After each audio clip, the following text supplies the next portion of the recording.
মহাপুৰুষ শংকৰদেৱৰ যি নৱবৈষ্ণৱ ধৰ্মৰ সৃষ্টি আৰু নৱবৈষ্ণৱ ধৰ্ম প্ৰচাৰৰ যিটো প্ৰক্ৰিয়া, ইয়াৰ মূল আধাৰ হিচাপে লৈছে নামঘৰ।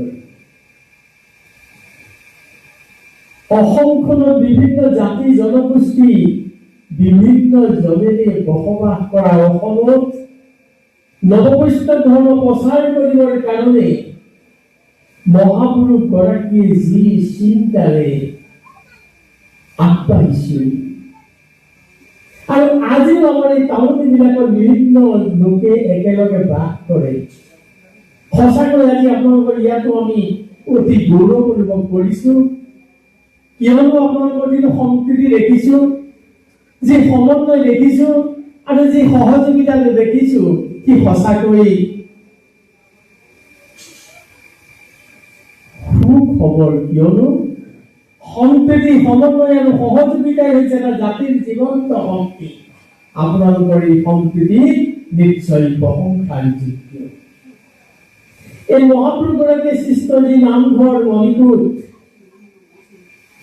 ইয়াৰ ডাঙৰ তাৎপৰ্য আছে। কিন্তু অকল নামঘৰ আৰু মণিকূট থাকিলেই নহব, ইয়াৰ লগত কিন্তু দুটামান ইয়াৰ অংগ আছে। যেনেকৈ এজন মনুষ্য বিভিন্ন অংগৰেহে পূৰ্ণ হৈ থাকে, ঠিক তেনেকৈ অকল নামঘৰটো থাকিলেই নহব, নামঘৰৰ কিছুমান অংগ আছে, অংগবিলাক পূৰ্ণ হলেহে এই পৰিপূৰ্ণতম নামঘৰ বুলি কব পৰা যায়।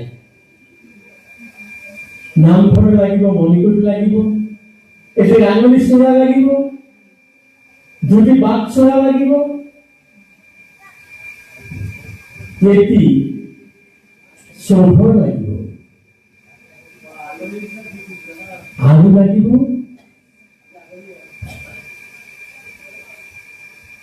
মণিকূটৰ কাষত দুগৰাকী দৌৰি লাগিব। এইবিলাক থকাৰ তাৎপৰ্য আছে। আমি নামঘৰ বুলি কোৱাৰ লগে লগে আমি আচলতে নামঘৰ মানে নামৰ ঘৰ বুলি ভাবো। কিন্তু মহাপুৰুষ শংকৰদেৱে যেতিয়া নামঘৰ সৃষ্টি কৰিছিল, অকল নাম গাবৰ কাৰণে এইটো ঘৰ সৃষ্টি কৰা নাছিল।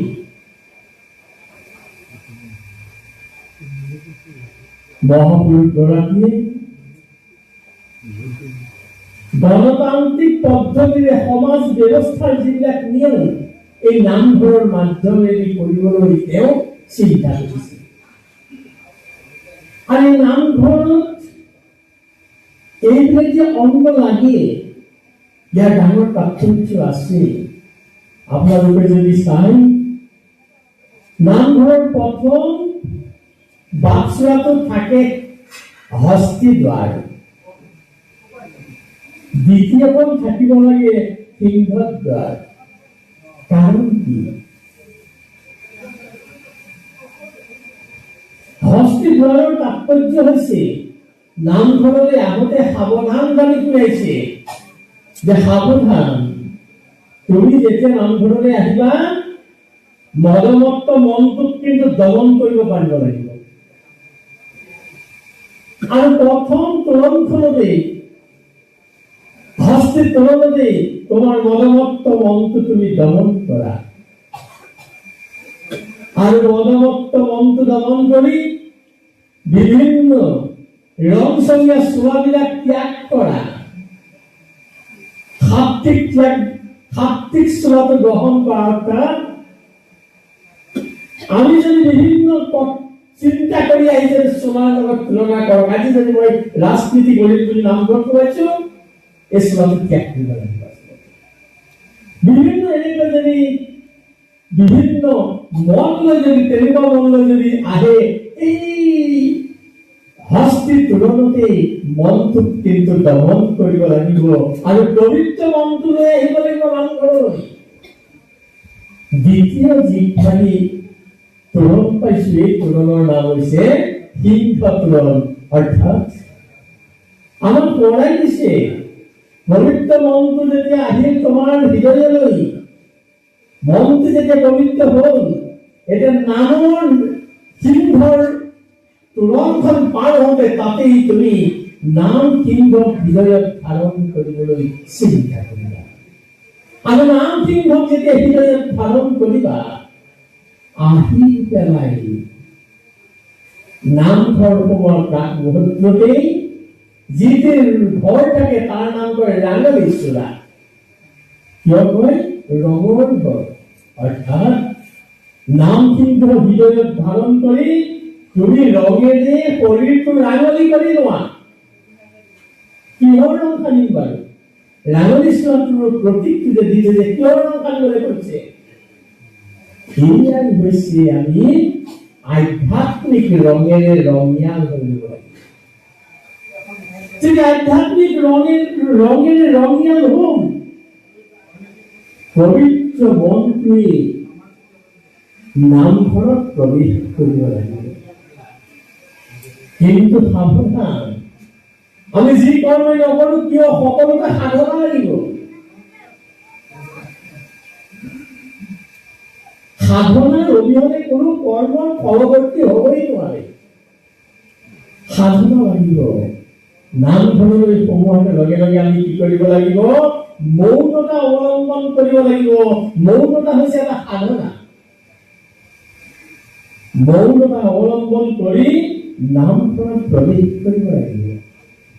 আৰু আমাক সৰাই দিছে সাৱধান, কিন্তু যদি ইমানখিনি আধ্যাত্মিক তত্ত্বৰে নামঘৰ বান্ধি থোৱাৰ পিছতো যদি তুমি ঔষধ কৰি নাচিবলৈ হয়, অৰ্থাৎ অহংকাৰত মদমত্ত হৈ যে নামঘৰ প্ৰৱেশ কৰা, কি হ'ব?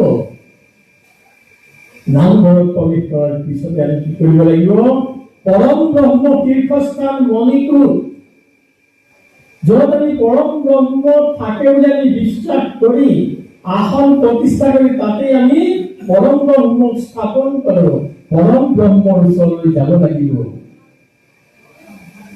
নামঘৰলৈ যাওঁতে পৰম ব্ৰহ্মৰ জেগাখন হৈছে বৈকুণ্ঠ। আমি বৈকুণ্ঠ দৰ্শন কৰিব লাগিব। কিন্তু বৈকুণ্ঠত অষ্টদ্বাৰ, 8খন দুৱাৰ আছে। পশ্চিমৰ দুৱাৰখনৰ দুৱাৰী হৈছে জয় আৰু বিজয়। আমাক সোঁৱৰাই দিছে যে তুমি যেতিয়া পশ্চিম দুৱাৰেদি তুমি প্ৰৱেশ কৰিবা, সাৱধান, পৰম ব্ৰহ্মৰ জেগাত য'ত মানি মৰম প্ৰিয়া দৃষ্টি ৰোগ শোক একো নাথাকে। কিন্তু যদি কেনেবাকে অহংকাৰ আহে মনলৈ, কোনেও তোমাক ৰখাব নোৱাৰে। কিয়নো যি পৰম ব্ৰহ্মৰ জেগাত ভগৱন্তৰ তাৰিখত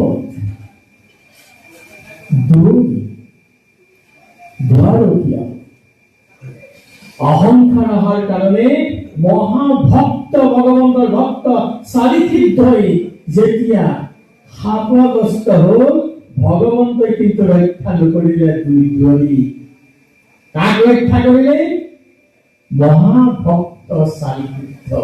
অৰ্থাৎ আমাক এই বন্ধু এটা কথা সোঁৱৰাই দিছে, সাৱধান, নামঘৰত সোমোৱাৰ লগে লগে ভকতক ভকত জ্ঞানেৰে কিন্তু চাবা। যদি ভকতক ভকত জ্ঞানে চাব নাজানা, ভকতৰ যদি দ্ৰোহ আচৰণ কৰা, বৈকুণ্ঠতো কিন্তু থাকিব নোৱাৰিলে। বৈকুণ্ঠৰ জয় বিজয় থাকিব নোৱাৰিলে। ভগৱন্তৰ ৰখাব নোৱাৰিলে। কিয়? ভকতৰ সাপ খণ্ডন ভগৱন্তই নকৰিলে। কিয় নকৰিলে? ভকত ভগৱন্ত এক স্বৰূপ। ভকত যেনেকুৱা মুকুট তেনেকুৱা ভাবিব। ভকত ভগৱন্তৰ মাজত কিন্তু পাৰ্থক্য নৰখাবা। আৰু পাৰ্থক্য নৰখোৱাকে যদি তুমি চলিব পাৰা, তেতিয়াহে মোৰ কৃপা লাভ কৰিবা। জয় বিজয়। তোমালোকে মহা দুখ আচৰিলা। কিয়নো মোৰ মহাভক্ত চাৰিসিদ্ধক তোমালোকে অপমান কৰিলা আৰু ভক্তৰ দুঃশাসন কৰিলে মই কেতিয়াও তাক ক্ষমা কৰিব নোৱাৰো। সেইকাৰণে তোমালোক তিনি জন্মত তোমালোক যোৱা,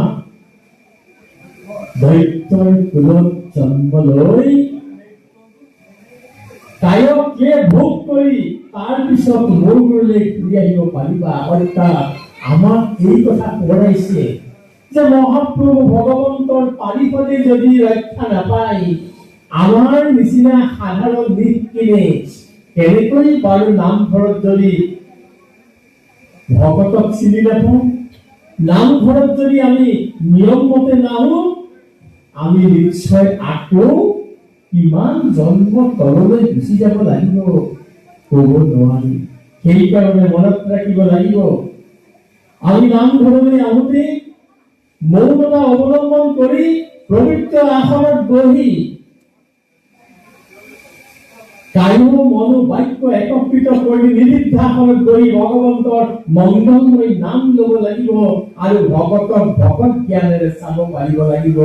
তেতিয়াহে নামঘৰলৈ অহা কামত আহিব। নহলে নামঘৰতো সাজিলো, আসন প্ৰতিষ্ঠা কৰিলো, নামঘৰত যদি তত্ত্ব হৃদয়ংগম নহয়, নামঘৰে কিন্তু কেতিয়াও কামত নাহিব। আমি সদায় জানিব লাগিব, এগৰাকী আমি নামঘৰত নামঘৰে ৰখাও, তেওঁৰ কেনে ভাবে যে ৰখাব লাগে আমি কিন্তু জানিব লাগিব। কিয়নো আমাৰ সকলোৰে হৈ তেওঁই নামঘৰটো পৰিচৰ্যা কৰিছে, আমাৰ হৈ তেওঁ ভগৱন্তক অকমান চিন্তা কৰিছে, আৰু নামঘৰীয়া সকলোকো আমি সেই শ্ৰদ্ধাৰে ৰখাব লাগিব। তেতিয়াহে আমাৰ নামঘৰ সংস্কৃতিটো আমাৰ সঁচা কামত আহিব। আৰু মহাপুৰুষে যি ধাৰণে চিন্তা কৰি নামঘৰ অনুষ্ঠান আমাক দি থৈ গৈছে, তেতিয়াহে আমাৰ কামত আহিব। নহলে কিন্তু নামঘৰ আমাক কেতিয়াও কামত কিন্তু নাহিব। সেইকাৰণে নামঘৰত আমি সদায় নিৰহংকাৰী হ'বলৈ আমাৰ নামঘৰে শিক্ষা দিয়ে। নামঘৰে কি কি শিক্ষা দিয়ে? নামঘৰে শিক্ষা দিয়ে নৈতিক শিক্ষা নামঘৰত আছে, আধ্যাত্মিক শিক্ষা নামঘৰত আছে, সাংস্কৃতিক শিক্ষা নামঘৰত আছে। আমি নামঘৰতে বিভিন্ন সংস্কৃতি আমি ইয়াতেই প্ৰদৰ্শন কৰোঁ। ভাওনা সংস্কৃতি, সত্য সংস্কৃতি, ই হৈছে বন্ধৰ। আৰু এইখিনি যেতিয়া আমি চৰ্চা কৰিম, তেতিয়াহে মহাপুৰুষে দি থৈ যোৱা নামঘৰৰ প্ৰকৃত তাৎপৰ্য লাভ কৰিব পাৰিম। আৰু যদি তাকেই নকৰি নামঘৰৰ মাজত যদি আমি খাম খেয়ালি কৰি থাকো, জীৱনৰ কেতিয়াও কল্যাণ কিন্তু নহব আৰু নামঘৰৰ কামত কেতিয়াও নাহিব।